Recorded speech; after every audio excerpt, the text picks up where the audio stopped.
todos os dias tomamos decisões mais ou menos felizes. Tomamos uma decisão, eu vou sair agora ou saio mais tarde? Eu começo a fazer essa tarefa aqui, eu faço depois? Eu termino isso aqui ou fico para amanhã?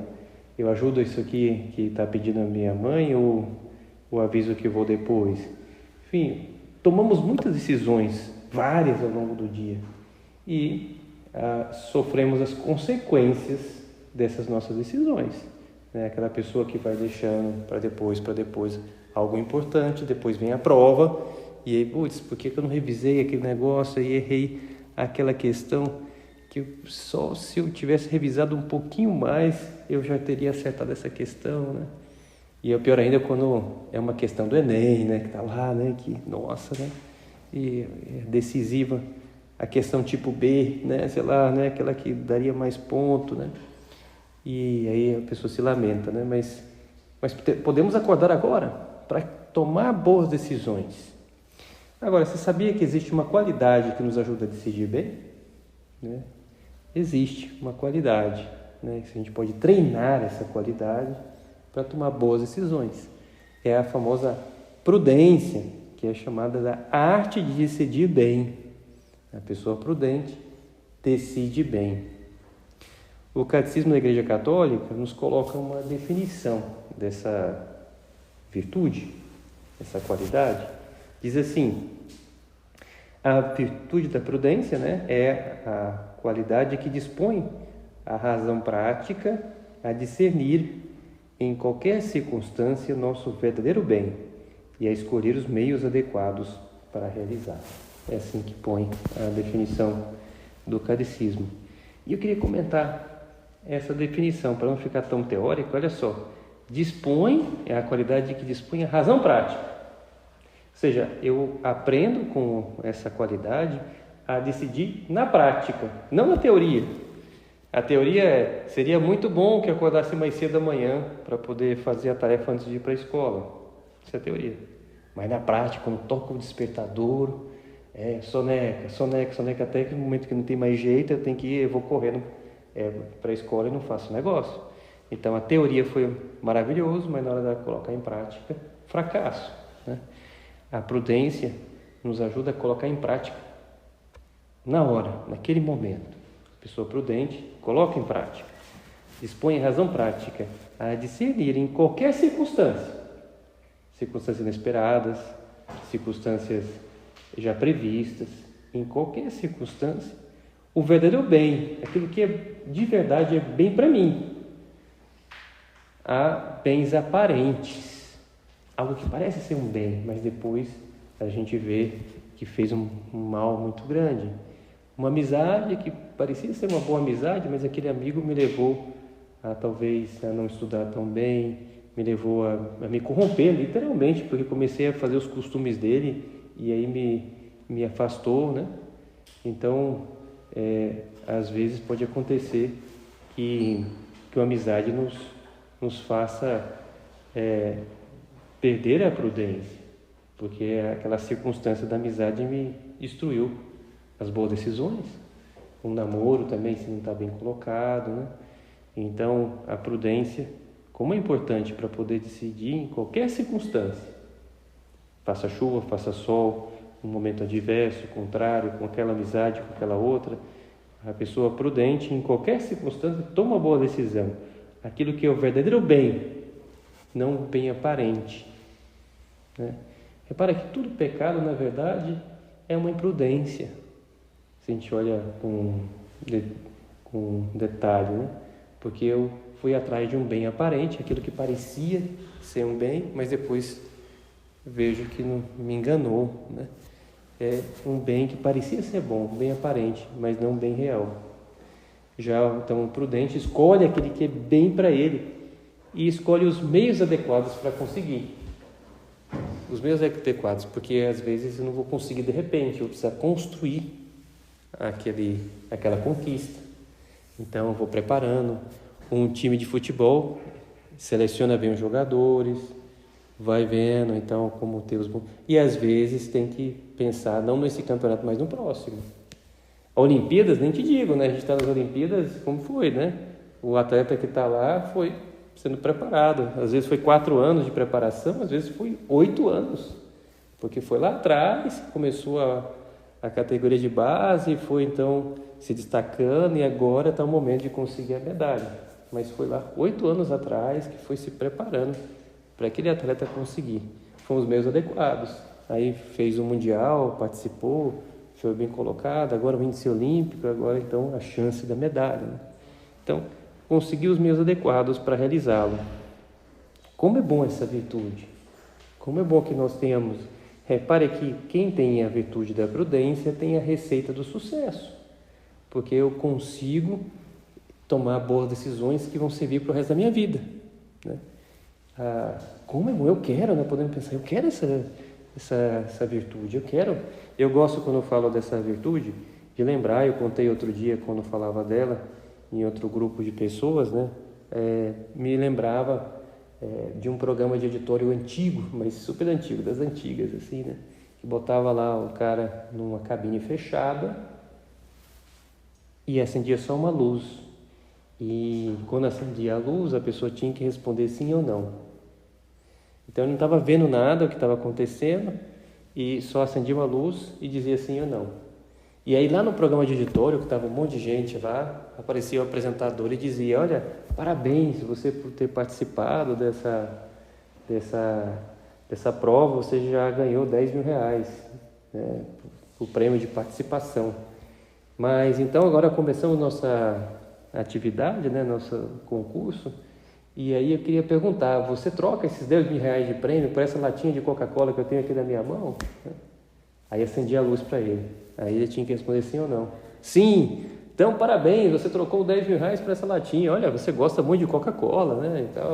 E aí o cara, ele não estava escutando nada, não estava vendo nada. Aí depois que ele ia ver o vídeo das decisões que ele tinha tomado, né? Então ele já trocou 10 mil reais por uma Coca-Cola, né? Beleza, então, olha, então você acaba de ganhar Coca-Cola, e mostrava o zoom da Coca-Cola, zoava o cara, que ele escolheu esse negócio e tal. E olha, então, te dou ainda uma chance, né? Vai que você está disposto a desprender dessa latinha de Coca-Cola, você troca essa latinha de Coca-Cola por uma casa de praia. Aí mostra uma foto de uma casa de praia, assim, né? Com piscina e tudo. Você pode colocar outras latinhas de Coca-Cola na geladeira dessa casa de praia que tem lá, que tem já mobiliado e tal, você troca? Aí acendia a luz de novo. Não, aí o cara respondia, porque tinha que responder sim ou não, né? Pô, você gosta muito dessa Coca-Cola, hein? Você ainda vai continuar com essa latinha então, né? E aí ia passando um monte de pergunta e no final ele via o que ele tinha decidido, né? E aí via o vídeo, putz, por que eu escolhi esse negócio? Por que tal, né? Pois bem, no final da nossa vida, se a gente é uma pessoa imprudente, a gente vai olhar para trás e ver, por que eu fiz essa decisão? Putz, eu fui burro, por que esse negócio? E esse outro? E se eu sou prudente, antes eu consigo perceber e já tomo a melhor decisão. Não é uma solução mágica, mas é aquela pessoa que é esperto ao ponto de se adiantar a alguma dificuldade, já prevê e coloca o remédio antes. Às vezes a gente fala assim, quando eu escuto essa virtude, prudência, ser prudente. Não sei se quem vê no imaginário de vocês, mas às vezes pode vir a ideia de espera, calma, ser prudente, né? Às vezes a gente vê essa ideia. Parece que sendo prudente é aquele que espera, né? Não seja precipitado, prudência, né? E parece sempre que ser prudente é esperar. Não é verdade. O prudente, às vezes, ele se antecipa e chega primeiro. O prudente é aquele que percebe, olha, vai dar ruim, então já vou ter que começar já a colocar os meios e consigo evitar dar um problema.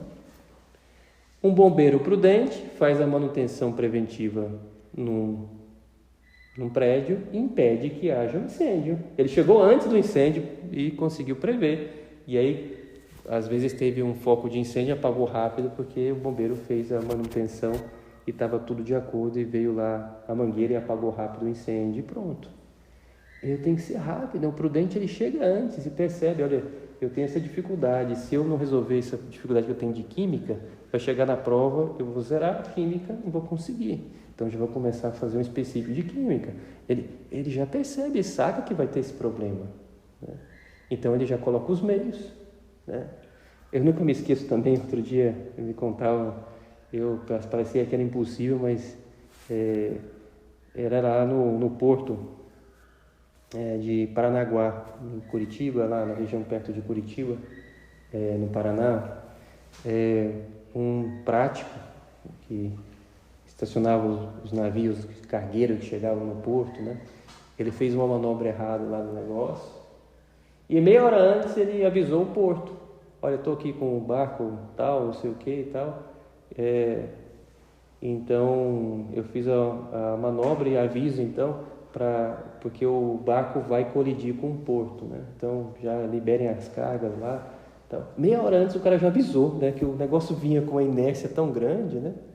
E ele estava já puxando para trás o negócio, né? Motor reverso máximo lá, mas ele já sabia, fez os cálculos, não ia dar conta, né? E aí foi até a outra embarcadora ajudá-la e tal, demora o negócio, então de fato ele ficou quase sozinho, puxando para trás o navio lá com o motor reverso, mas não deu mesmo. O barco entrou lá, estraçalhou um pedaço do porto, né? Não estragou muita coisa porque ele avisou antes, aí o pessoal saiu, tirou alguma carga que dava para tirar, né? Bom, eu fico pensando, meia hora antes o navio tá vindo devagarinho, não, ele vai frear o navio, né? Aí o navio tá vindo, vai frear o navio, né? Né? Mas ele avisou, né? Avisou e já se preparou. Às vezes a gente vai ter que fazer isso. O prudente saca e se antecipa e chega antes, né? O prudente, então, é aquele que acaba fazendo um bom negócio, porque ele percebe, então, o que vai acontecer no futuro e já se antecipa. Ele consegue ver as tendências, puxa, como é bom, né? E, sobretudo, mais do que conseguir dinheiro, ele consegue a salvação eterna, porque ele decide bem para evitar ocasiões de pecado. Como é bom que eu seja essa pessoa prudente, né? Pois bem, se a gente já vê, então, todos esses ganhos em ser uma pessoa prudente, como é que eu faço para ser prudente, né? Então, os clássicos definiam alguns passos que são próprios do prudente, os passos para tomar uma boa decisão.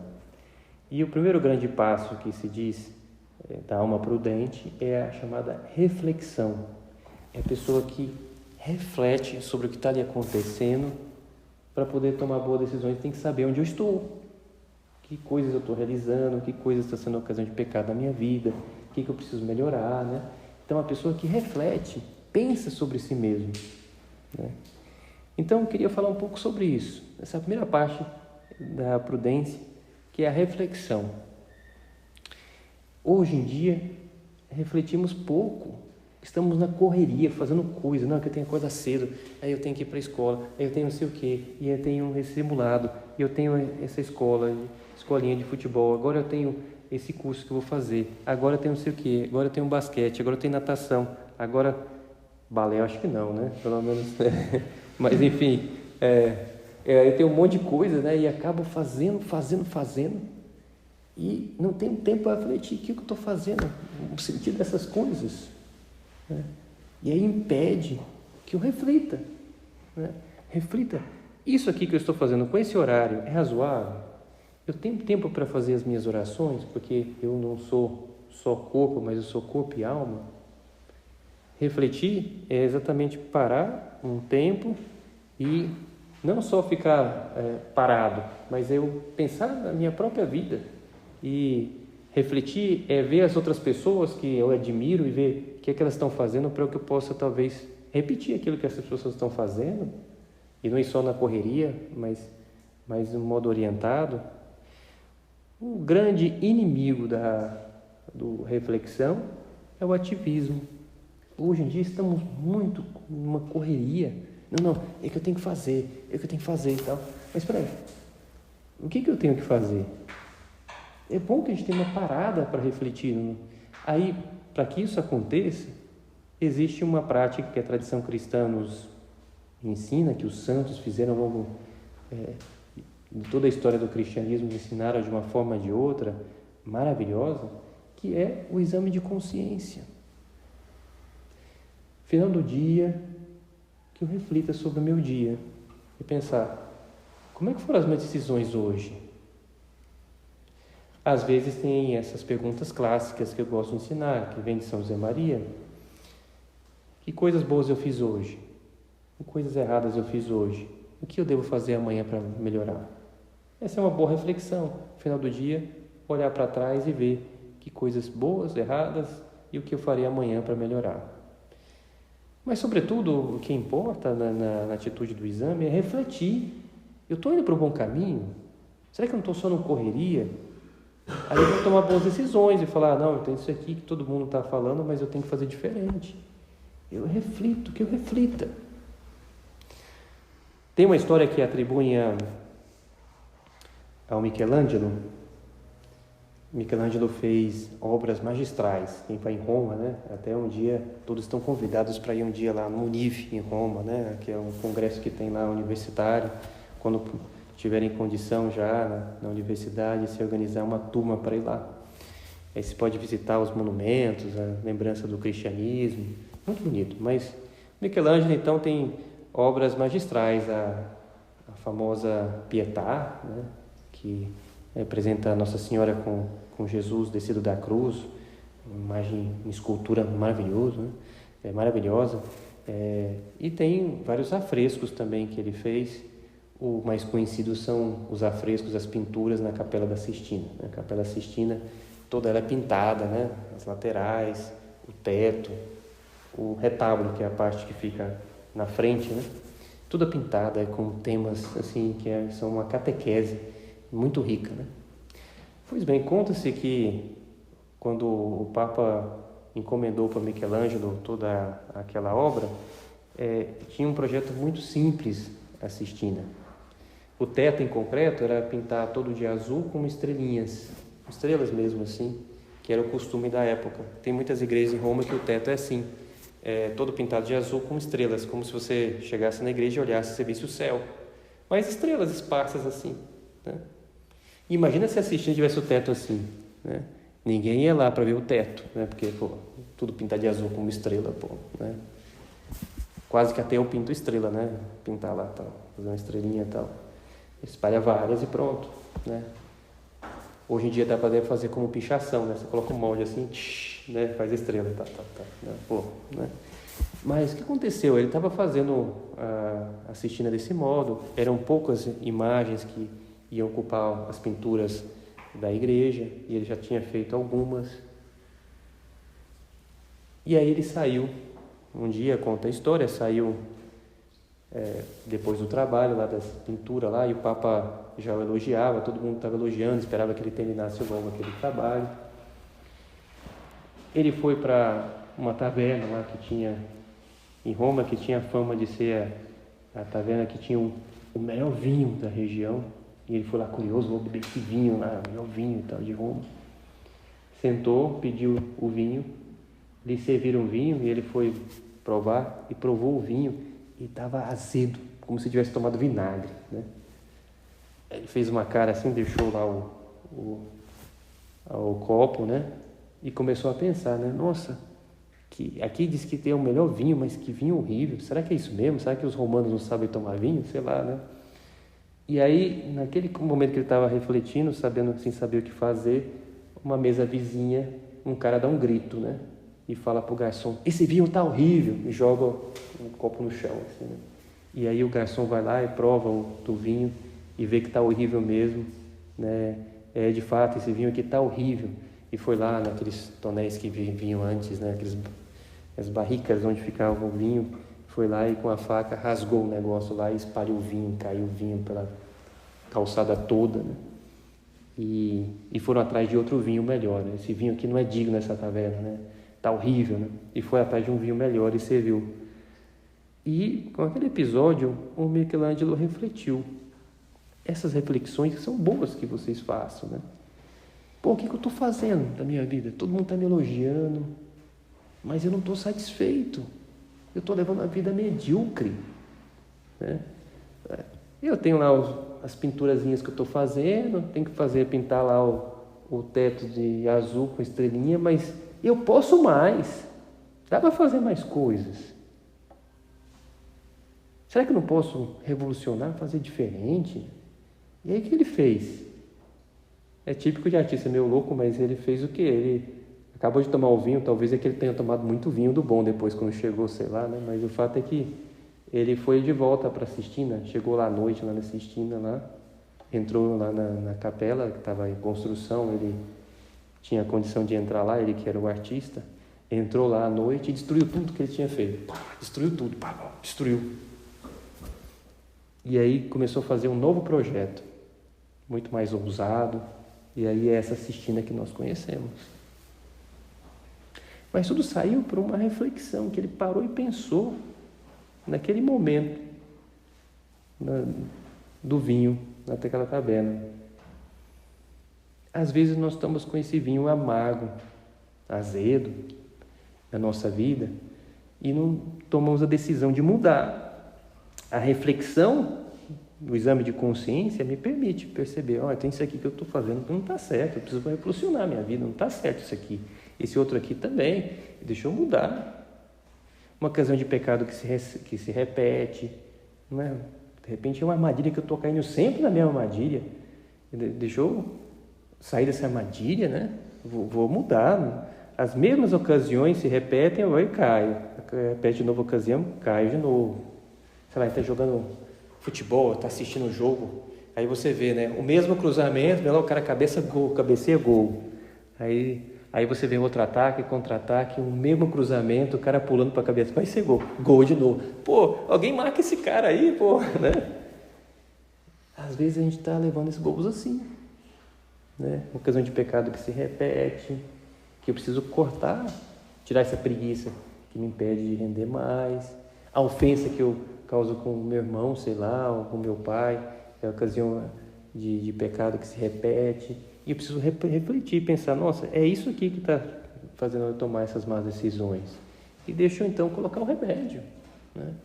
A reflexão como é importante, então, para que eu possa tomar boas decisões, ver sobre a minha vida. Eu vou refletir, então, por esses 3 minutos no final do dia. O Michelangelo precisou de uma taça de vinho quebrada, da pessoa gritando do lado, e ajudou ele a refletir. Todos os dias à noite eu posso fazer uma reflexão da minha vida. Não preciso quebrar nenhum vinho, não, mas eu posso fazer isso. Será que não tem algo que eu preciso fazer diferente? Refletir, né? Um grande inimigo dessa reflexão, como eu falei, era o ativismo. Mas aí se eu paro todos os dias antes de dormir, sentado na cama, deitado não, senão você vai dormir, né? Mas sentado na cama e reflito sobre o meu dia, e aí eu tomo uma boa decisão para amanhã, no dia seguinte. O perigo do ativismo, que impede a reflexão, o perigo da preguiça, que impede a reflexão também. Na verdade, o ativismo é um tipo de preguiça.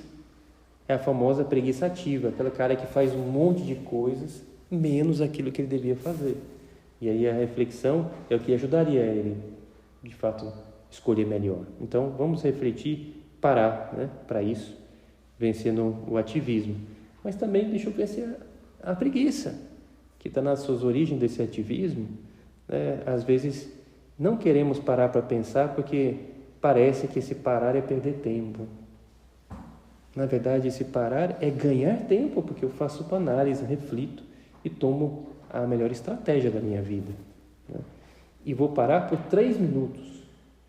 A boa reflexão, no exame de consciência diário, é em torno de 3 minutos diários. Não precisa de mais que isso. 3 minutos hoje, amanhã, depois de amanhã. Pouco tempo, mas o suficiente para fazer uma análise sobre a minha vida e corrigir. Os marinheiros faziam o cálculo da posição na antiguidade através dos astros, assim que eles sabiam onde estava o navio, né? Então, o que acontecia? O navio navegava pelo mar e aí eles apontavam pelo mapa, para esse caminho que eu tenho que ir, e navegavam durante todo o dia desse jeito. Aí quando anoitecia, aí tinham as estrelas, aí faziam um cálculo e sabiam exatamente em que posição do mapa eles estavam. Aí corrigia de novo. Então, aí corrigia de novo, se eles queriam chegar aqui, corrigiam então para chegar nesse lugar. apontavam para lá. Mas aí tinha algumas correntes e tal durante o dia e o navio desviou para cá. Aí, novamente, à noite, eles corrigiam de novo e apontavam para lá até chegar. Esse desvio, que era aonde ele devia estar e aonde ele está de fato, depois de navegar o dia inteiro, se chamava de derrota, né? O desvio da rota. Se calculava a derrota, né? A derrota diária, né? Durante o dia navegava às cegas e aí se tinha noção do que ele tinha desviado, era a derrota, e aí corrigia a derrota. Então, todos os dias à noite, a gente faz a nossa derrota, o cálculo da desvio de rota, aquilo que eu pensava que era melhor fazer, mas acabei não fazendo, sei lá, o desvio, o que eu fiz errado, e aponto de novo para o caminho. E aí boto para rodar a navegar o meu navio, o navio da minha vida durante o dia, porque eu não tenho os astros para poder calcular a rota, só tenho no final do dia. A imagem é bem gráfica, para entendermos, né? E assim vou exercitando na prudência, de refletir sobre a minha vida. Podemos agora pegar, no final da nossa meditação, pensar qual que é o motivo que eu vejo, né, que mais é ocasião de pecado para a minha vida. O que mais talvez me entristece? Que situações que eu vejo que eu me distancio de Cristo? O que mais me aparta dos sacramentos, da confissão, da comunhão? São temas que um exame, né, refletido, vai me ajudar a perceber onde é que está, então, esses motivos de distanciamento de Deus. E aí vou colocar um remédio, né? Vou fazer esse cálculo de desvio de rota, através do exame de consciência, para poder melhorar na minha vida. E vou dando passos, então, para crescer na virtude da prudência. Eu falava dos inimigos, né? Os inimigos, então, são o ativismo, são a preguiça. Um outro inimigo, o último que vou anunciar aqui da prudência, a falta de castidade, né? Que é a sensualidade, né? Dizia São Tomás de Aquino, não tem mais nada tão nocivo para o juízo da prudência do que a falta de castidade. Ou seja, a falta de castidade deturpa o pensamento, a pessoa não toma boas decisões. Não tem mais do que atrapalha o juízo da prudência do que a falta de castidade. E aí é fácil pegar um exemplo na antiguidade, lembrando do rei Salomão. Não sei se sabem a história, né? Na antiguidade, o rei Salomão foi um dos reis, é o filho de Davi, e foi o rei mais sábio da antiguidade. Ele pediu numa oração, na sua juventude, que Deus lhe desse a sabedoria. E ele, então, recebeu essa sabedoria. Deus lhe disse, olha, já que você pediu a sabedoria, e não pediu o sangue dos teus inimigos, não pediu glória, mas pediu a sabedoria, eu te concederei. E aí foi o mais sábio, o que mais manjava. O maluco manjava mesmo, o cara sabia muito, né? Tem vários exemplos lá, o famoso exemplo em que veio duas mães disputando um bebezinho. Não tinha teste de DNA na época, não tinha nada, né? Então como se sabe que uma é mãe e a outra não, né? E aí uma dizia que era dela, outra dizia que era dela, e aí o rei tinha que decidir. E aí então o rei falou, está lá na escritura contando, né? E o Salomão pegou e disse, já que as duas querem ser a mãe do filho, disputam, então corta no meio, dá metade para cada um, né? Aí uma das mães saiu gritando, não, eu que inventei, não é meu filho não, deixa para ela e tal. E aí criou lá um escarcéu, dizendo então que ela tinha se enganado, a culpa era dela e tal. E aí o rei pegou, você disse bem, exatamente porque você se preocupa com a criança, você prova que você que é a mãe. E a outra que estava feliz da criança morrer, é que estava com inveja e queria esse filho, né? Então guardas, né? Prendam essa e dão o filho para aquela que tinha dito que não era o filho dela. Essas decisões assim, no meio do momento, né? É a sabedoria que Deus deu a Salomão. Pois bem, o rei mais sábio, prudente, podemos dizer assim, da antiguidade, se envolveu com as mulheres dos povos pagãos vizinhos e acabou tendo um triste fim na sua vida num paganismo muito grande, né? Pois bem, se até o Salomão, que era o mais sábio, acabou tendo esse triste fim e tomando más decisões, eu também, se não cuido bem da virtude da castidade, vou longe, vou me afundar muito mesmo, né? Então, terceiro inimigo da reflexão é a falta de castidade.